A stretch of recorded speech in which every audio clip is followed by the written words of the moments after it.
Tens of millions of families with Alzheimer's disease and dementia all over the world, including our family. We are Alls in the Fam. I'm Allan Fair. And I'm Poli Fair Noise.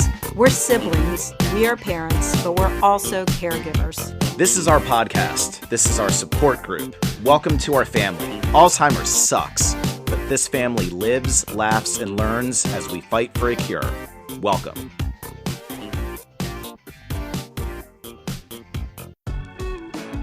Hey, welcome to Alls in the Fam. Hey, Allan. All right, Allan. We're good. So we're going to talk about a really exciting topic today, COVID-19, which may in and of itself isn't very exciting, not at all actually, but the vaccine is. And today we're going to share, you may have seen on our Instagram that our mom has received her first vaccination.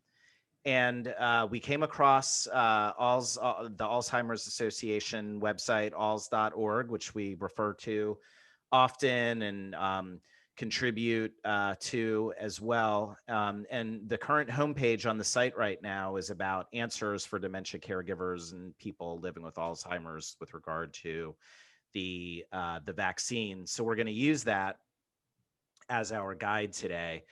And so just to start out, we've talked about in previous episodes, but in the late spring, early summer, our mom, who lives in a memory care facility, did in fact contract COVID in a pretty major outbreak in her facility, both among residents and staff. We all remember that. She didn't have any symptoms other than she couldn't smell or taste anything, but otherwise felt fine. That was a pretty interesting time, right, Poli? Yeah, so it was the beginning and there wasn't as much testing as there is now, just wasn't available. And they wouldn't have tested mom if they weren't testing every single person in the facility. And she never reported that she couldn't taste anything. She just wasn't drinking or eating very much. And so they said to her, well, why aren't you eating or drinking? And she said, well, I can't taste anything anyway. And that was difficult because they wanted to isolate her. So we're sure glad the vaccine is here now to stop other people from having to go through what our mom went through. It was really the treatment for keeping the rest of the facility safe from others who had coronavirus or COVID-19. That was the most difficult thing for people with Alzheimer's because they were isolated. And don't know why. They don't understand why. Right. And so fast forward, we now have one vaccine on the market with more on the way. And the way it's being handled in the United States is that all 50 states are adapting their own plan. And our mother is in the state of Maryland. Do we want to talk a little bit about what the experience has been like with regard to the rollout? Yeah, so I'll lead in here and let you guys jump in. It's wonderful. The vaccine is available and they prioritize people living in congregate facilities to get the vaccine. So our mom is in an assisted living facility, a memory care facility, not a nursing facility. And at first we were told she would get the vaccine before the December holidays.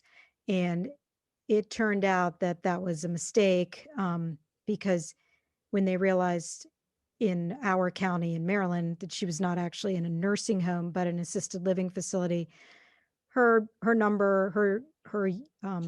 facility's number was moved further back. And she actually just got the vaccine on January 30th. So more than a month later, but still she's gotten the first dose. Yay. I think all of us just have to be patient with regard to how it gets rolled out, even in our most vulnerable populations. Right. Yeah. So I got a form to fill out to authorize giving my consent for her to receive the vaccine. And I think I got that in late November, hoping that it was coming soon. And I filled it out. And of course, the facility where our mother is is really hoping to vaccinate 100% of the people as a way to protect everyone.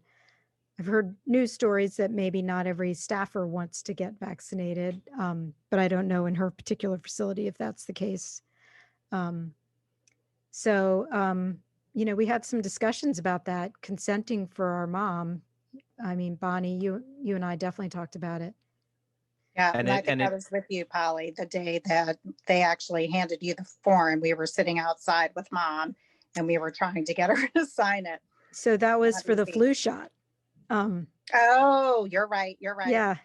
Yeah, and I think we've touched on the topic in this podcast as it relates to the flu, and it's certainly, I think it is one of the most unique aspects of consent is with someone who has dementia and is able to have an opinion in the moment. They're not incapacitated in the same way as someone who has a mental disability, at least, or a more progressed form of disability that doesn't allow for them to make their wishes known in the moment. So, I think that's a very distinctive feature that for dementia patients, where does consent lie and how do you make the decision for your loved one?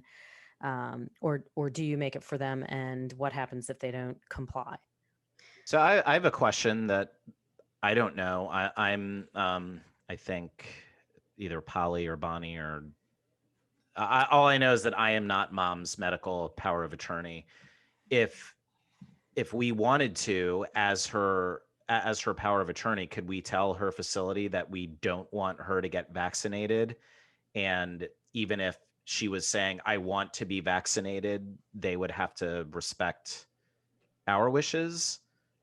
No. So if she physically refuses to get the vaccine, they can't hold her down and force her to.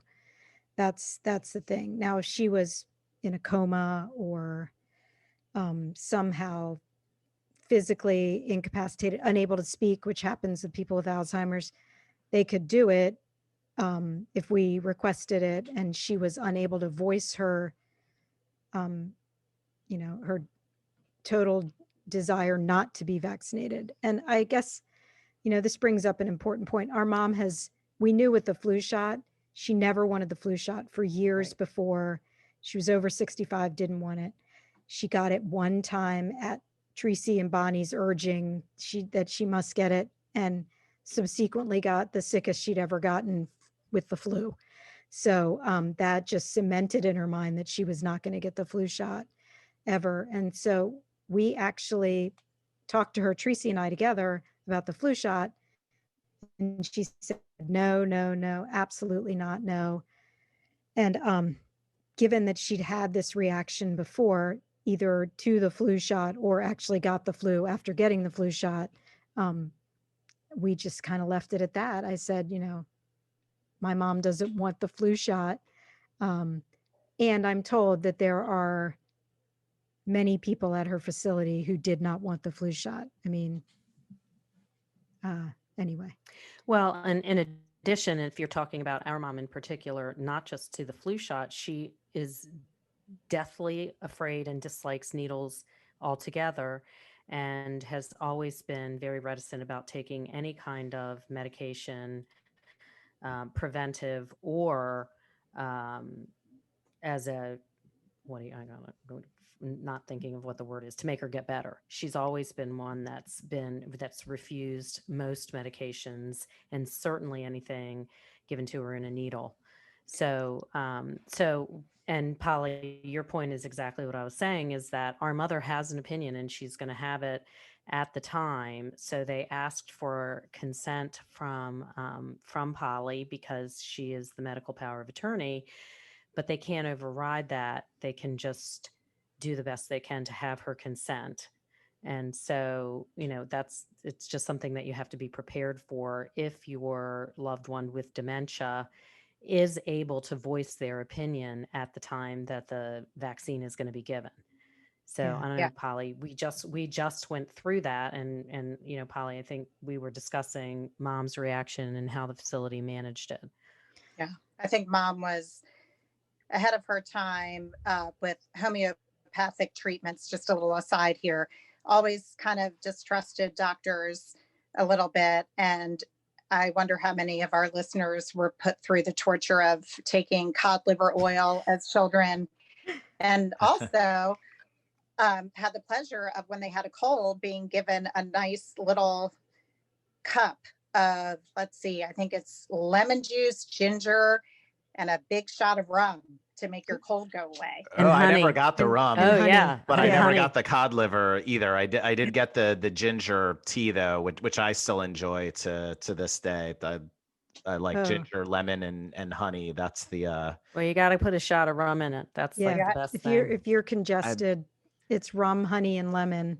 I didn't always get the ginger in it, but you're younger. That was a separate That was an upgrade. Yeah. Yeah. Rum, honey, lemon, and then ginger was an upgrade. And then when my kids came around, she would try to do that too. And she finally resorted to sending me to CVS to try to find Coke syrup or an actual Coca-Cola to give my kids when they had a cold or a stomach ache. Stomach ache. That's for the stomach ache, right? Okay. That's to settle the stomach, which ginger ale too. Those were the two things that were. Oh yeah, ginger ale. Yep. So she was, she was homeopathic. She's like sensitive to needles. Yeah. Circling back, I wonder how much of our mom's experience as being not an immigrant, but from Puerto Rico, is the basis of her distrust of the medical establishment in general. Yeah. It's not that we were all vaccinated for everything, childhood vaccinations, but she is a person willing to question, and why should I get this? And I imagine if she didn't have Alzheimer's, would be questioning, how well was that vaccine vetted? Do I need to go first? I wouldn't see her first in line if she didn't have Alzheimer's. Just, honoring her personality there. I can't see 100%. Yeah. I agree 100%. Yeah. But, and I remember, another blast from the past, Reader's Digest. I remember specifically her reading that cover to cover, and one time saying, I'm a woman, I'm a small woman, and these drugs that they talk about, I just read in this article, were made for men. And that's something that's in the headlines still today. And this must have been, 30, 40 years ago. She was telling me that she didn't trust any medications.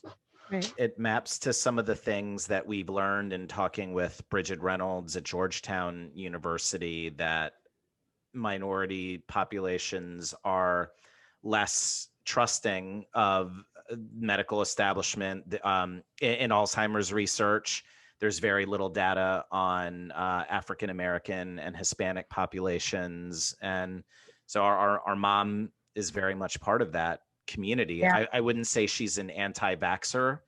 No. I mean, all of us got vaccinated. Right. I remember her being terrified of the AIDS virus, and therefore, I don't know, maybe everyone was terrified of the AIDS virus in the 80s, but I was a kid, and man, I remember like our mom being very concerned about that. So if she had all her marbles, it would be interesting to see if she would want to be lining up to be among the first to get this vaccination.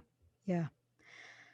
Well, let's get to the punchline. So I did sign the consent form for her to get the COVID-19 vaccine. And on January 30th, she got it, but not before I got a phone call that morning from the person administering the vaccine, someone I did not know. I don't know if they worked for CVS is administering vaccines at her facility. They have a contract with, I don't know, the county or the state to do it. And a person from there called me and said, your mother doesn't want the vaccine. And will you talk to her? And so I talked to mom, and this was funny. And I said, Mom, please get the vaccine. Otherwise we can't see you. I really want to be able to see you. If you get it, then it'll protect you and me.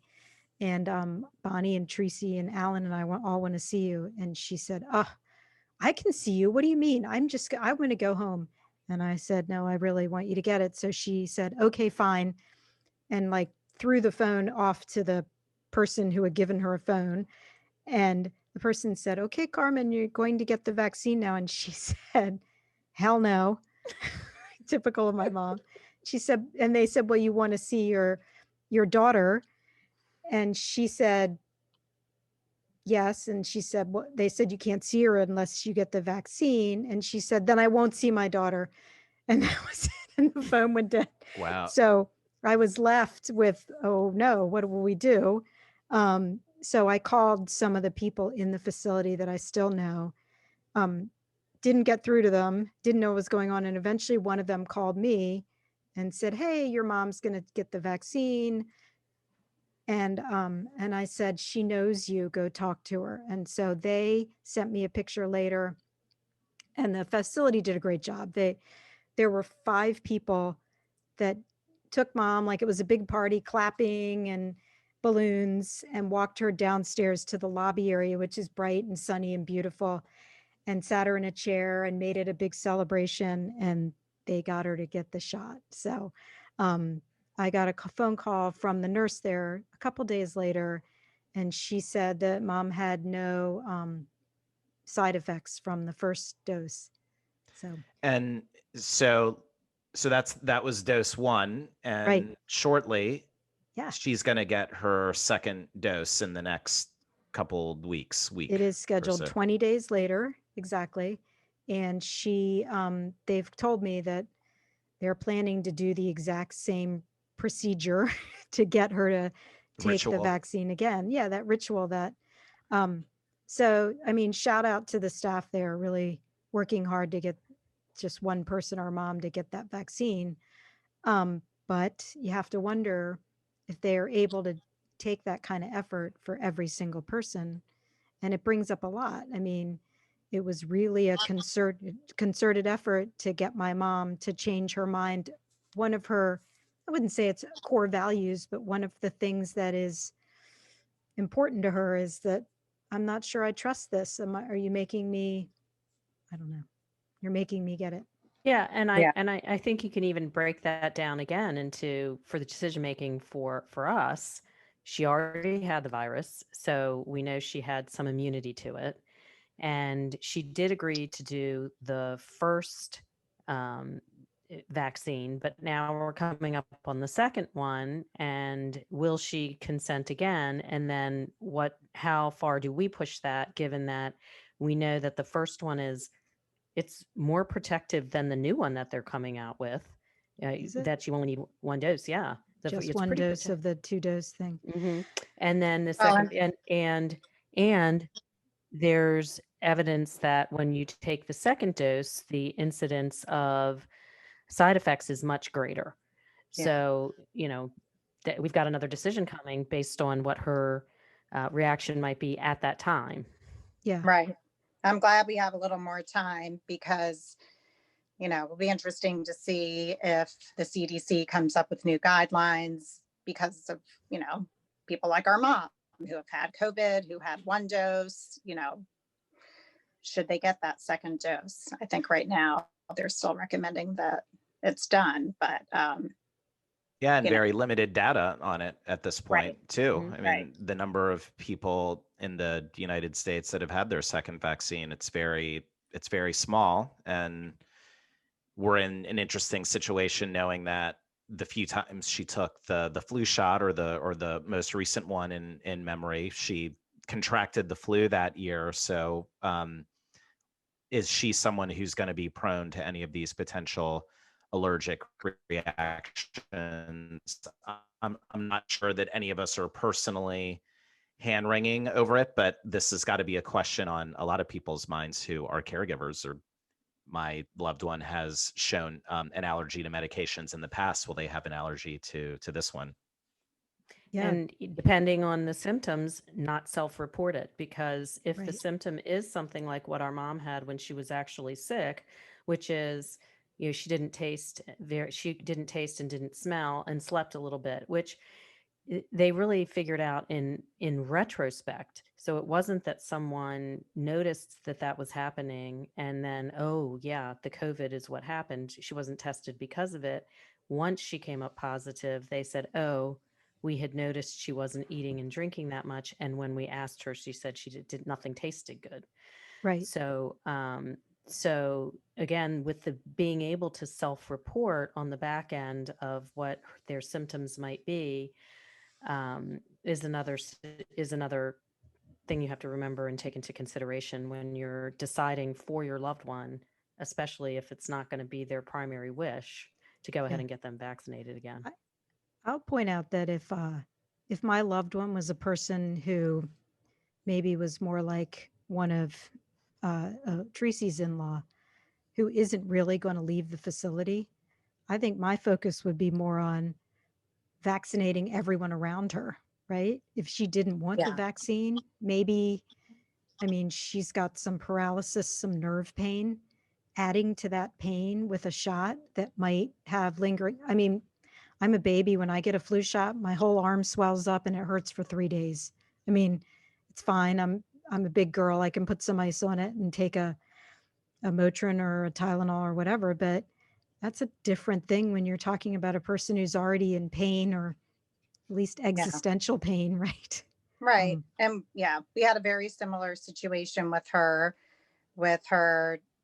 saying, okay, I'll get the vaccine. But when the time came, she didn't want it, but a very different result. She, like you said, Polly, will not be leaving the facility.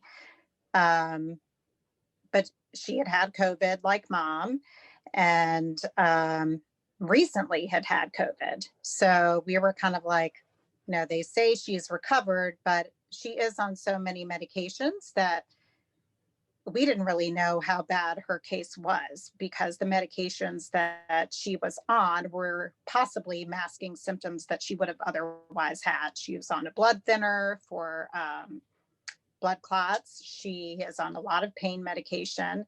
So in the moment when she said she didn't want the vaccine, we tried to convince her a little bit. We were on the phone with someone who was with her, went through all of that. And in the end, we just decided, she's not going to be leaving the facility. They're already on the second vaccines for everyone else in her facility here in Virginia.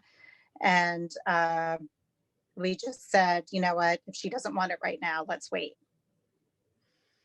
Yeah. So, I mean, I think that's a valid decision as well. And, Absolutely. I mean, and one that mom might have made if she was able. yeah. So, I mean, Yeah. I will say that there is no peace in any decisions you're making for an Alzheimer's person, because there's so much to consider. You consider their health. Do I know better than they do about themselves? I mean, they should, what's the old Seinfeld thing? Should they have domain over their own body? Right. Right. Well, and I A different context than that particular Seinfeld Yeah, episode. yes, absolutely. Yes. But I do think, Tracy, you bring up a big point that wasn't as much of a point for us, which is, a lot of dementia patients are on a whole host of other medications, and there isn't a lot of data for medication interaction because there isn't a lot of data for anything with this. So, we didn't have that as a consideration, but that's huge. Yeah. I mean, Interesting, and I believe rightly so that they are the most vulnerable population. Therefore, they should be the first people to get the vaccine. On the other hand, they're sort of guinea pigs when, maybe should have had, healthy young adults get the vaccine first. But that's what the trials were for. And those were successful. And I do believe that the FDA in that regard, smartly really did good randomized clinical trials. I also wonder how people are doing if they're taking care of their loved one with dementia in their own home, right? So to get a person out to wait in line, there's places you have to wait in line now in Montgomery County to get a vaccine. I think that's another concern. Like, is it worth it? And then are they going to vaccinate the caregiver in the home who's taking care of them? Because at least in the state and county where mom and I are, it's a congregate facilities only, right? So prisons are also being vaccinated at the same time as mom. And it's the same situation in Virginia as well, where caregivers in the home who are not medical personnel are not considered in the hierarchy. Yeah.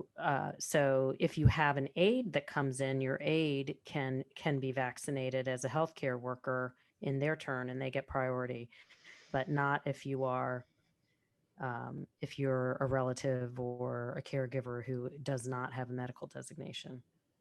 I Interesting. think in some ways, deciding which answer is best for a caregiver or a caregiving family is leaping ahead to the worst case scenario, which is what if they get it, become symptomatic, and have to go to the hospital. And the idea of your loved one who has Alzheimer's being alone in a hospital, that's a pretty scary thought. And I think that led us, when she had it, to relooking at some of the forms that had been filled out for mom to make sure that in light of pandemics and other things, that what was filled out on those forms are going to continue to be relevant and the right decision for us and our mom going forward. Right. Yeah, you got to have an advanced care directive to state, how do you want them sent to the hospital? Do you want them ventilated?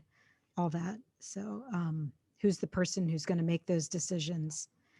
It's hard. But yeah, the vaccine still, I consider good news, but understanding that for a lot of people, it's a decision for us too, really fraught with just so much, so many concerns.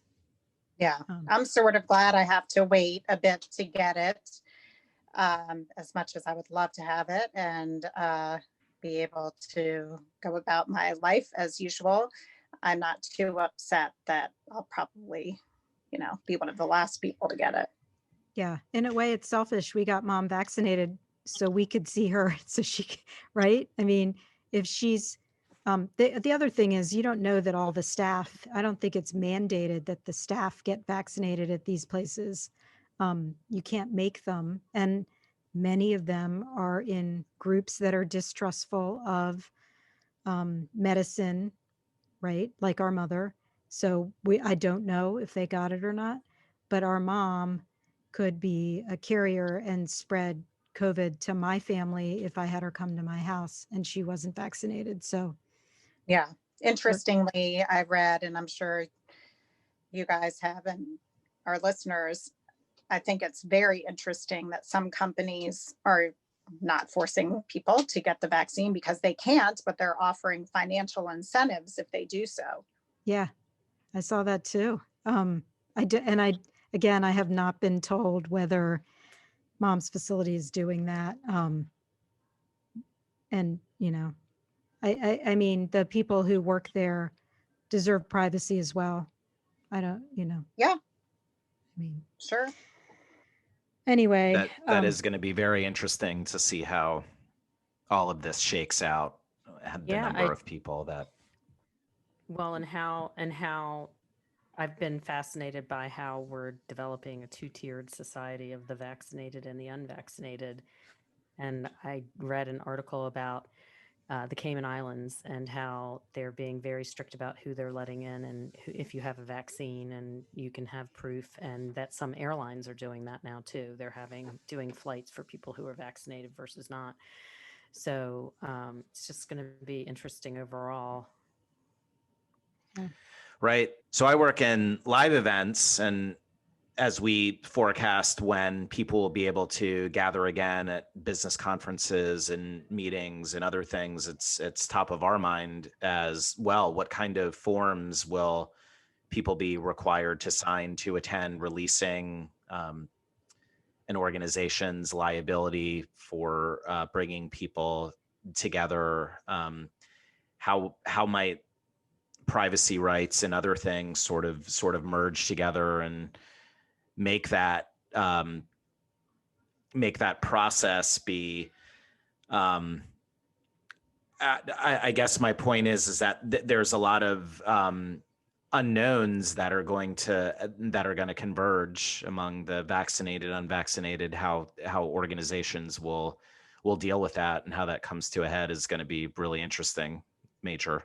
Yeah, Alan, economic ramifications. working in HR, I feel the same way. I mean, how are you going to handle that? I think it's going to involve a lot of testing, right?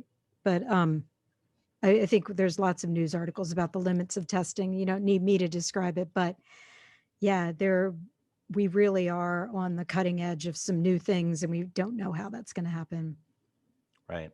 But I think if you remove the politics of it and just look at some of the innovations that are happening with new treatments and therapies in the field of healthcare, it's really amazing, whether it's right for you, whether you're an anti-vaxxer or not, just how medicine is now coded and worked, and how we can ship things on proteins to cancer cells and other things is really, really fascinating. And I think that the opportunity for these pharmaceutical companies like Pfizer and AstraZeneca, Johnson and Johnson, I think there's an opportunity if this story ends the way that I think we all want it to. Is this an opportunity for big pharma, instead of being, known for drugs for profit? Can this be the story of how healthcare companies were able to come together and help in some way play their part in saving the world? Yeah.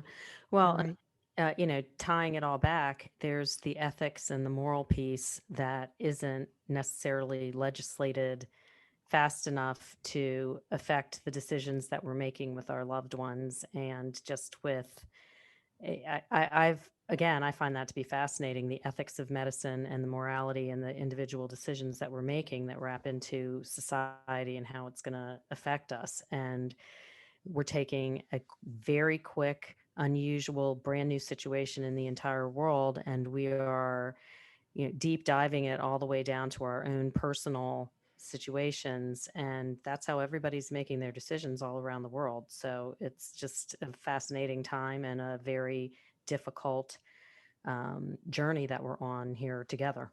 Right. With a lot of time pressure. A lot. Everything as fast as we can. Absolutely. Yeah. It's life and death, literally. Yeah. Right. And I think we all personally feel a part of it on that journey. We're genetically predisposed to Alzheimer's. We see the stats, we see the math, the freight train as boomers continue to age. There isn't this bullseye therapy that we can specifically point to and say that it's going to intersect at the perfect time, where if we have plaques that are going to form and our memory is going to go, that anything will line up in time to be of help to us. But we certainly hope for that and for everybody, because if not, the milestones look pretty grim as to where we'll be with Alzheimer's and lack of proper health care for it. And well, I do think that one of the things the pandemic shows us is what the world can do when they single-mindedly put together all of our resources and intelligence to try and solve a single problem. So, part of what we're doing is bringing that focus to Alzheimer's, which is now considered to be one of the top diseases affecting the world overall. So, if we can move the attention a little more towards it, I think we can be much faster. We can move that needle much faster. And comparing it, if you look what we did here with the pandemic, let's do that for Alzheimer's right now. Warp speed. Yeah. Please. Yeah. I agree. Well, on this journey that we're on, I sure am glad to be on it with all of you. Good to have siblings to go through the not so great stuff with in life as well as the great stuff. So we'll link this article. It's an FAQ about all things coronavirus vaccine with Alzheimer's and dementia patients, and hopefully just our perspective being somewhere along in the journey of where we're at with our own mom's vaccination process. Hopefully that's helpful to some. And we are alls in the fam. See you next time. Thanks for listening to All's in the Fam. In the fight against Alzheimer's and dementia, we are all family. Find us at All's in the Fam on Instagram, Twitter, Facebook, YouTube, and on our website, allsinthefampodcast.com. We appreciate you clicking that subscribe button on Apple, Google, Spotify, or whatever your favorite podcast catcher may be. Alzheimer's sucks, but we are in it together. We are All's in the Family. Talk soon.